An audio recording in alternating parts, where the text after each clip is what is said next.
Anaya, a distinguished realtor and mortgage consultant. This show is your ultimate guide to mastering the art of real estate. Dive into the world of immigration, mortgage solutions, home remodeling, insurance, real estate planning, and the ancient wisdom of Vastu. Elevate your living and make informed decisions with the insights and strategies shared by Nagaraj Anaya. Stay tuned for an enlightening experience.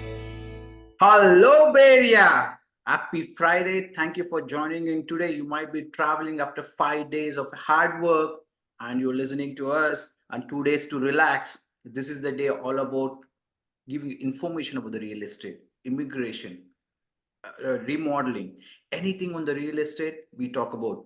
Today, we are joined by Ashima Dugal, where we talk about immigration. Hello, Ashima. Thank you for joining in today. Hello, Nagaraj. Hello, everyone. Today, if you have any questions on the immigration, are you on an H1B and are you on an F1 and you want to looking for an alternatives, you can give us a call and we are live in the studio right now and studio line numbers are 408-912-5038. Any questions on the immigration or if you have any questions on the real estate, you know where to dial in. Our studio line numbers are 408-912-5038. Ashima, what is the biggest news in business immigration law right now? Sure, Nagaraj. The biggest news is actually quite exciting. U.S. Citizenship and Immigration Services released new rules for the new H1B lottery coming up soon in March. There are several changes, but I think the biggest change is the elimination of multiple registrations. Wow. Okay. How does it like? Is it a good or bad news for the H1B folks? You know, it really depends on whether you utilize multiple registrations to increase your odds. If you are one of the individuals who last year applied 2 times, 5 times, 10 times with different employers, you registered in the lottery, then obviously this is bad news for you. But, and by the way, multiple registration was legal last year and the year before. Okay. What wasn't legal was companies who were related to each other, common ownership, or conspiring to work together to get their H1B workers selected. That was never legal. And there was a lot of fraud, and USCIS fraud unit went after these employers. And unfortunately, the worker, the H1B employee, also suffered. Okay. Yes, you're listening to Real Estate Playbook. I'm discussing with Ashima on the immigration front. If you're on H1B or you're on F1 and you're looking for any other alternatives, any questions on the immigration, this is the best time to utilize. Give us a call. Our studio line numbers on a 408-912-5038, where we are discussing about anything about the immigration. And today we are discussing mainly about the H1B folks, what's happening on and what is the biggest change in the H1B. So if you have any questions, you are the one of the candidate who's applying for an H1B, or like you're in an F1 and you want to try out on H1B, right? You can give us a call. Our studio line numbers are 408-912-5038. Yeah, Ashima, as you said, it might be good or bad depending on which side of the boat you are in, right? Like, because last year, as you said, a lot of folks applied with many employers at one time, but now the USCIS saying it's only one employer. What happens? Like, I think let's back up first. What is the H1B lottery and when is it happening? Okay, so the H1B cap is also referred to as the H1B lottery, is when individuals and Let's take up one caller, Ashima. Sure. Hi, welcome to Real Estate Playbook. Hello. Yeah, hi. Welcome to Real Estate Playbook. May I know what's your name? My name is Rohan. Yeah, hi, Rohan. What's your question, Rohan? I have a question regarding my brother. He just came as a visitor over here. And does he have any opportunities to like explore what's visa for him as a work visa or something? Ashima, it's for you. That is a pretty broad question, and I think, yes, I hope he does have many options.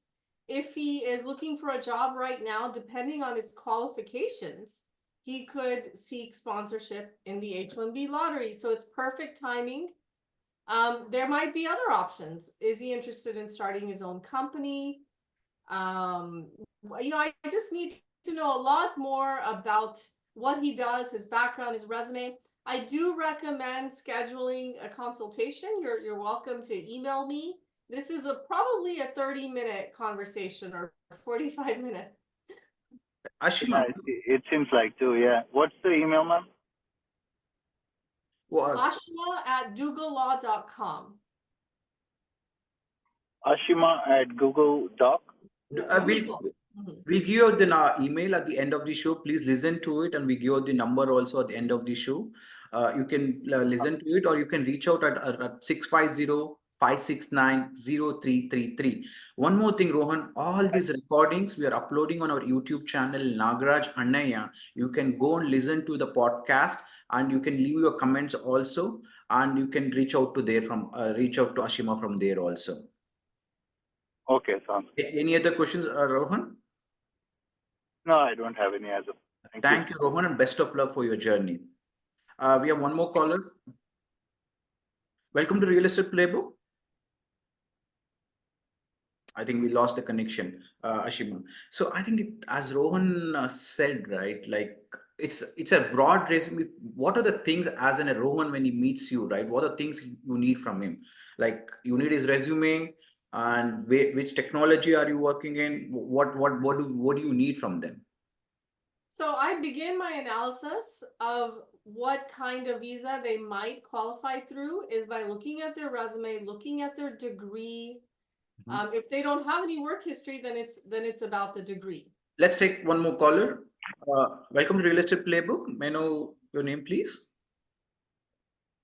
Hi, my name is Ruchita. I had a quick question. I currently have an H1B, and I was just wondering, like, being a Canadian citizen born in India, is there any way that I can get any edge towards my immigration or green card?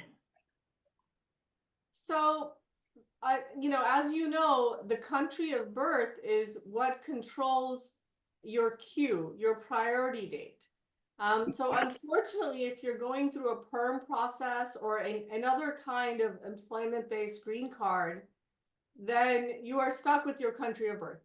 Now, because you are a Canadian citizen, you do have some opportunities like an E2, a TN. An E2 allows you to start your own company. Okay.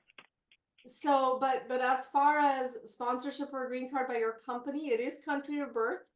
Are you married? Yes. Yeah. And where is he born? Sorry, he's on H1 as well. Which country is born? Where is he born? Oh, sorry. He's born in India too. Yeah. Okay, so that option is out, but there is a concept called cross chargeability, which means that if your spouse is born in a different country, you can apply that country. But both of you are born in India, so that's not too helpful. You can self-sponsor, if you are qualified for an EB1A, that is a much faster path for Indian citizens. Indians born in India, excuse me. So I would look into that. You're happy to speak with you further. I, again, need to see your resume and experience. And so my name is Ashima Dougal, and you can find my website and be happy to review your options. And one more thing, we talked about all this EB1 on last 2 weeks of our episodes. All these episodes are available on my channel, Nagaraj Annaya. You can go there, watch for that, what's the introduction, what's all about EB1A, and you can reach out to Ashima. Ashima's number is already available on that YouTube channels also. You can reach out to her. Any other follow-up questions do you have? No, that's wonderful. So EB1A is what I need to look at. Okay. Yeah, look out for Nagaraj Annaya, and we have a couple of recordings of the last, and later you can reach out to Ashima also. Okay. Thank you. Thank you so much. Thank you and best of luck for your journey. Thank you. Yeah, we have one more caller, Ashima. Let's take it. I think we lost them. Okay, if you have any questions on H1B or any questions on the F1, you are one of the candidate who just came on F1 and you are like in the boat with what is my H1B and who is my employer? Where do I find my employer? Because Ashima, it's very tough nowadays, especially to find you an F1, right? I'm hearing a lot of stories where like they're not getting any jobs out there. Right. I think so. If you guys one of them and you're having a hard thing, then you can reach out to us. We are live on Bali 92.3. Our studio line numbers are 408 912 5038. Ashima, so one discussion as we are discussing with Rohan, right? Like couple of the things, resume and other stuffs you need, but who will find out the employer to sponsor? So like you have some employers who can help them out, or like how does that work, Ashima? So for an H1B sponsorship, you do need a sponsor, which is an employer. Right. And it's a tough job market with all the layoffs. So all of the big companies, may not be sponsoring right now. Okay. So you have to look at smaller companies. You have to also consider working part-time. If a smaller company is not able to pay your prevailing wage for an H1B, your minimum wage, that is an option. Most people don't know that you can work 20 hours, 10 hours, 30 hours on an H1B. Just 1 second. I think I didn't knew about that. So you are saying you can work in a part-time in H1B? Correct. You can also work at multiple employers. Oh, is it? I didn't know about that. Okay. I think it's good to hear about that. Okay. So you are saying like being an H1B, no need to work for the same employer, or still you can work for the same employer, but do a part-time. Correct. If a company is struggling to pay your full salary, that is an option. And also, if you have your own startup ideas Ah, and you're having a tough time finding an H1B sponsor, then you can consider this option. There's no self-sponsorship, but you can create your own company. You can have co-founders. And unfortunately, you cannot be majority owner, but there are avenues, especially if you've just graduated with a master's in STEM and you're in your OPT, but your company's not sponsoring right now. So what do? You need to look elsewhere. it's a curious is listeners. I think many of them might be not knowing this, right? Like if you have any questions on this, right, you know where to reach out. We are live on Bali 92.3. Myself, Nagaraj, and a realtor, having a discussion with Ashima Dugal on the immigration front. Okay, the real estate playbook concept is all about helping on the other aspects which involves in the real estate, so that you can make a right decisions. Anything on the real estate when you want to purchase in the future, you can reach out to me, but still other aspects of your career should be taken care. That's what I think about it, right? Our studio line numbers are 408 912 5038, where I'm discussing with Ashima on the immigration things. That's a great thing to know, Ashima. I never knew like where you can start up in a company if you're not in a H1B also, and you can sponsor it myself. Okay, I think it throws out to me one question on that. Like I was hearing to one of my client recently, right? His sister is working to one of the big company in Bay Area, but that company doesn't want to sponsor a H1B. Okay. In that case, what is the alternative she has if somebody is not sponsoring H1B from the company, right? What is the alternative you have? Because in the Bay Area or in the US, if you don't work on your immigrant, like especially if you don't work on your work visas, it's too hard. So correct. So you're asking a great question that's also relevant to this H1B cap. Basically, what are the alternatives to an H1B visa, or what are the alternatives if you don't have an H1B employer who wants to sponsor you? And the reason why that's a good question to ask is the H1B, new cap has a limit of 85,000 visas available. Last year, 780,000 people registered. So obviously you Can you had, repeat the number? and Can you yeah, repeat the number? Can you repeat the number? 780,000 registrants. Okay. So obviously the odds are against you, 10, 12%. You know, I'm a lawyer. So I don't know math, but it's it's not very high. Now, this year, we're hoping for less registrants because of this change. Ah. So last year, those 780,000, it was so high because one individual was registering with 5 different companies. Mm. They had higher odds. They had 5 times greater odds than someone else applying with one company. And it wasn't fair. It was basically not fair. And so USCIS said no more multiple registrations. So you can still have 5 job offers and you can indicate that when you register, but only your name goes in once in the lottery, not 5 times. So that is the big change. So we are all very hopeful that if you missed the cap last year, you were not selected the previous year. So now you're in your STEM OPT, this might be your last opportunity. So we are very hopeful that you will get it. The odds will be in your favor. Yeah. Go ahead. Yeah. To your question, Nagaraj, you know, what if you don't? You know, maybe the odds are 25, 30%. You know, I've been practicing business immigration 20 years. 10 years ago, it was 25, 30%. So now it's 10, 15% last year.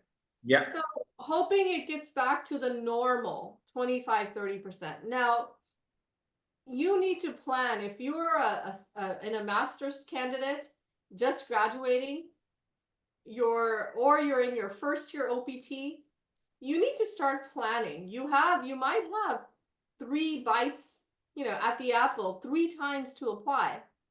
But if the odds are 20%, you need a plan B right when you graduate. You need to start thinking about, what if I never get selected in the H1B lottery 3 years in a row? Because it's sad, but it does happen because there's too much demand. So you need to start planning 2, 3 years, 1 year out. And so with my clients, I start building an O1 case for them right after they graduate with their master's degree. We start talking about the O1. Okay, well, you're not qualified right now, but maybe in 2 years you will be. It's a backup. What other backups are there? You know, we talked about the caller who is married. So if you miss the cap and you're married, H4 is obviously, you know, the alternative.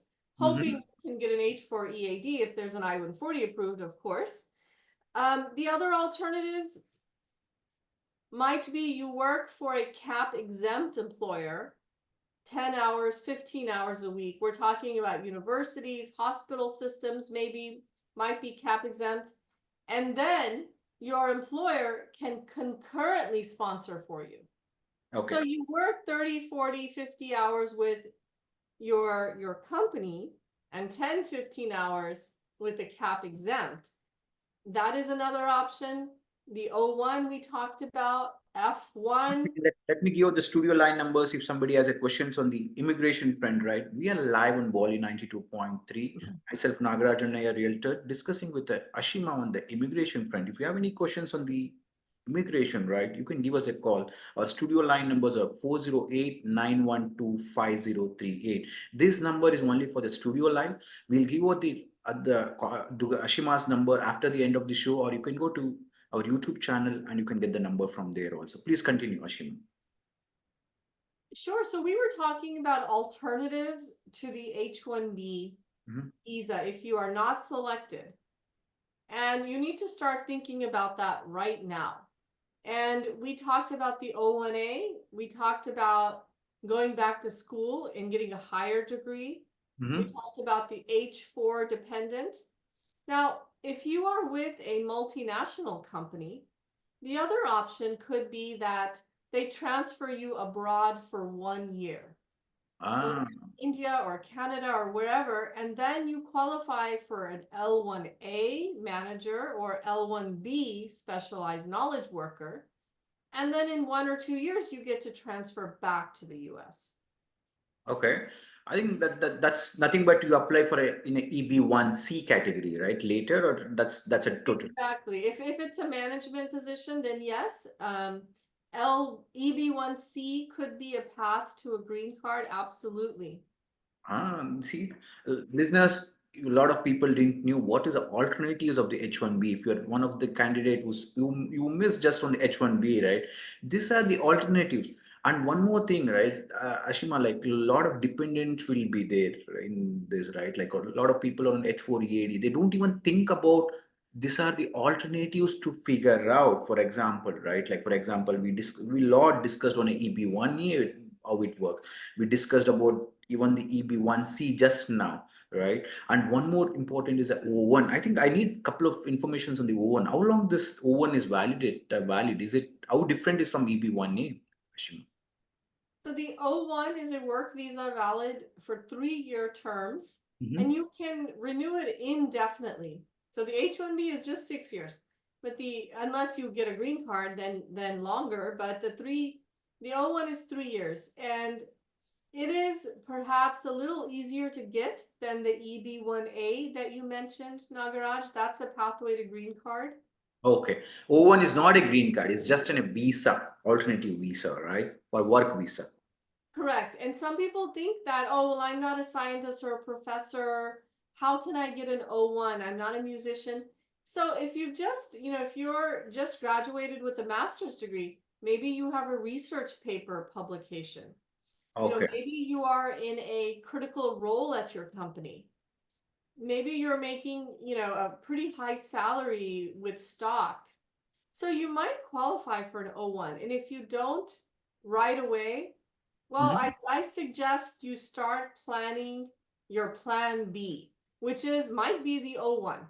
And you go ahead and start doing judging events. You try to get media for your work if that's an option. You join memberships. So there are ways, you can have control over this really upsetting, unfair immigration process that we have in the US. It's particularly unfair to Indians. Yeah. Uh, Thank you for so much. But how can you help on this, Ashima? Like all these things what we discussed about, right? On O1, how can you help the listeners out there? So we are currently registering companies, and we have a special deal right now of only $100. Mhm. With that $100, we will review eligibility, give you wage analysis, Mhm. we'll collect all the documents, and we will look through your resume for alternatives. And of course, we will register you for the lottery. So that $100 special is for this radio station, Bali 92.3, and your listeners. And it's valid. Don't miss out. $100, you get the discount for $100. You can get all this, right, Ashima? Correct. It's actually worth about $500. So they need to use the Bali and Nagaraj coupon, right, to get into it. Yeah, they need to mention your name. Absolutely. When you email me or call me, you need to mention you heard me on Nagaraj's show. Thank you. So, listeners, today we talked about all about the immigration. What are the alternatives of the H1B and how does the H1B cab works out? And if you would like to reach out to an Ashima, right, you can reach out to her later after this show. Ashima, you can give out your number for the listeners out there. Sure. My phone number is 650-569-0333. My website is dougallaw.com. Thank you. Ashima would be available on the Bolly 92.3 live shows on every Fridays. Means she'll be available on Tuesday, second and fourth Fridays. Any questions on the immigrations we'll be talking about with her.